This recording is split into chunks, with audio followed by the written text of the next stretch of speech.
The number one need of spoilage organisms is they must have access to water. This is the amazing part. When salt is added to water, it makes the water molecule unavailable to them, as if it had all evaporated away. This makes them stuck and unable to move or multiply. That means at any time during this process, the food is never unsafe to taste. For example, there are no more spoilage organisms present on day 3 of the process than there were if you would have just ate those vegetables raw as a salad. The salt gets transformed during this process, and once fermentation is complete, only 1/3 of the initial salt remains. So historically, people would just taste the fermented food. If it was salty, it wasn't done yet. So the spoilage organisms stay stuck while the good beneficial guys multiply. When the good beneficial bacteria multiply, they give off healthy acids that we call probiotics, but these acids bring down the pH. Once the pH level is below 4.7, the stuck spoilage organisms die and are gone forever. Spoilage organisms can never live in that pH. That is why vinegar does not need to be refrigerated. It is preserved by the pH level. Important to note, though, is that fermented foods produce an alkalizing effect on the body and regulate the pH balance within the body. So even though the pH is low, it's not an acidic food to our body. Too much salt in the water will make the good beneficial bacteria stuck as well. So here are the ratios. If you forget to add the salt, your food will rot or decompose. Around 5%, the spoilage organisms are stuck and the beneficial ones are happy as can be. Around 20%, all organisms are stuck and the food just stays as it is, except that it will be extremely salty because the beneficial organisms will not be transforming the salt. So you can see that there is a range. This is not an exact science. When we taught fermentation in Africa, no one had measuring spoons. Remember that this is an historic process, going back further than recorded history. The second factor to this process is temperature. The best temperature range is between 64 and 74 degrees Fahrenheit. If the temperature is lower than that, the activity is too slow to accomplish the job in a decent time frame. If the temperature is too high, wild yeast are encouraged to multiply, and if they do, they will create off colors, off flavors, and slimy textures. Many people keep their homes at an appropriate temperature already. At room temperature, you can have fermented vegetables in just 4 days. The third and last factor is oxygen. The beneficial organisms doing the work of preserving the food in this type of ferment, that is vegetable fermentation, are anaerobic, which means they do not like oxygen. In addition, the wild yeast that we do not want to proliferate prefer to have oxygen. So this whole process is really just about creating the environment preferred by the organisms you want to proliferate. In other words, you build it and they come. Here again, you see the visual evidence that our vessel does have an airtight seal because the water level in the airlock is unbalanced. So those were the 3 factors needed for doing this process: salt, temperature, and an airtight vessel. Now let's briefly go over the benefits of why you want to preserve your vegetables this way. I could go into great detail here. In Africa, we teach 9 different lectures over 2 days. But for the purpose of you just having a general understanding, I'm going to try and do it in under 5 minutes. Our tagline says it all: power up your produce. This method makes the produce you preserve much, much healthier than when it was raw. This first one you should already know. Billions of beneficial bacteria, which is referred to as probiotics, is created during this process. Sauerkraut has been tested to contain 40 million colonizing forming units in just 1/4 of a teaspoon. They create excessive amounts of enzymes as well, enzymes that our bodies can use to digest the other food eaten in the same meal. They produce all the B's, which is huge. They produce vitamin K, niacin, B6, folic acid, biotin, and B12. Now, the B12 is generated once they get to the gut, but if the gut has severe damage, they won't be able to accomplish that task. But this is amazing that they are creating these vitamins. It doesn't matter if the food itself contained them or not. Then they take the vitamins that do exist in the vegetables and make them far more absorbable. For example, fermented sauerkraut is said to have at least 10 times more vitamin C than raw cabbage. Lastly, the minerals from both the sea salt and from within the plants become ionized, making them more absorbable. Becoming ionized just means that the minerals are reduced or broken down to their smallest reduced form. This means the minerals can actually be taken into the cell.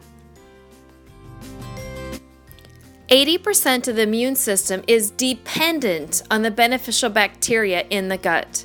Historically, ferments from all food groups worked to keep our guts and therefore our immune system healthy. We not only stopped using this food preservation technique, but now we have a long list of everything that kills the good guys in our gut. Gut health is the root cause for just about everything. Autism is an issue of gut health. Please take a moment to really look at these statistics.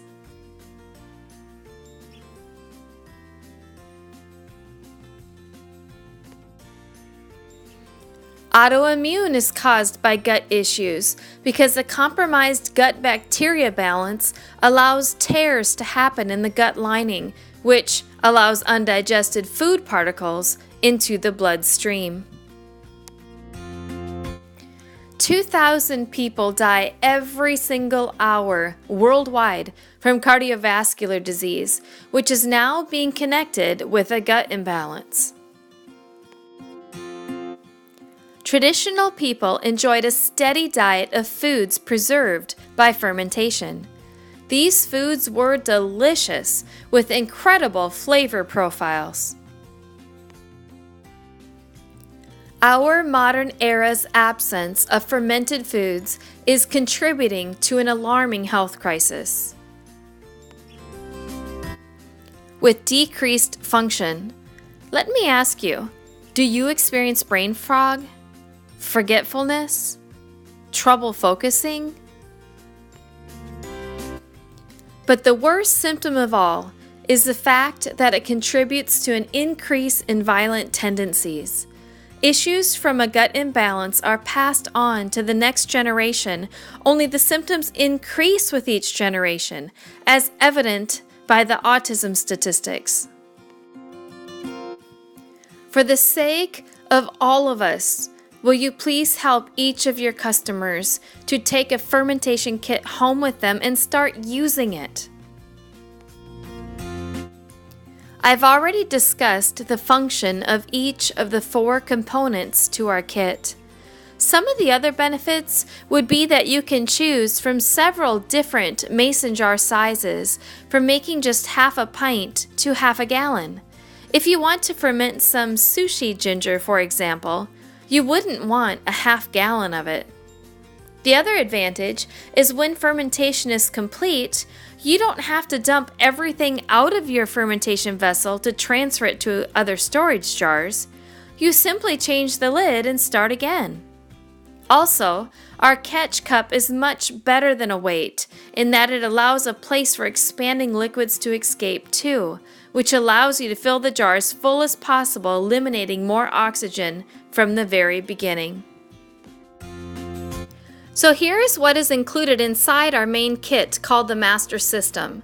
The 4 pieces to our system, which is the cup, gasket, lid, and lock, the instructions recipe booklet, 1/4 pound of Celtic sea salt, a storage lid with a storage gasket, and a marking pencil to write on the lids. This is the kit you would recommend to someone new to fermentation or new to our type of vessel. This is what comes inside our add-on kit, which is called Ferment More. It contains only the components to ferment 2 more jars at the same time. This kit has a large blue sticker on the front of the box which says Components Only, and they can use the 2-piece metal lids to store their food afterwards. The storage lids are just nice, but they're not necessary. The other item that sets us apart from competitors is that we donate money every month to Organics for Orphans. We also travel to their training facility in Africa to teach fermentation. Organics for Orphans has multiple global training centers that teach sustainable agriculture and teach a method that anyone in any region of the world can learn to live off their land without the need for purchased fertilizers or irrigation equipment. Organics for Orphans has reduced the number of children and adults dying every day from hunger and malnutrition by an incredible huge number. Information about Organics for Orphans is included inside our instructional and recipe book found inside the Master System kit. As far as our warranty, we replace damaged parts for up to 1 year from purchase. Our warranty information is included inside the instructional and recipe booklet. Replacement parts are available for purchase on our website, perfectpickler.com. As for fermentation questions, you can refer them to our website where we have a list of frequently asked questions, and they can find our phone number as well. We are happy to answer any questions they may have. Because this is a specialty item that is still somewhat new to the general public, it is important how you display the kits. Hanging them on clip strips gives much better exposure and doesn't take any of your shelf space. You may have received one of our promotional tablets that you can hang on the clip strip and play a 3-minute looped video. If you haven't received one, you can contact us to purchase one, or you can purchase one on your own and ask us to email you a link to that video. This picture shows the kits hung in a section with preservation supplies and canning jars, which is exactly where they should be, but there are ways to make the display more appealing if you have the space available. Here's another store display example.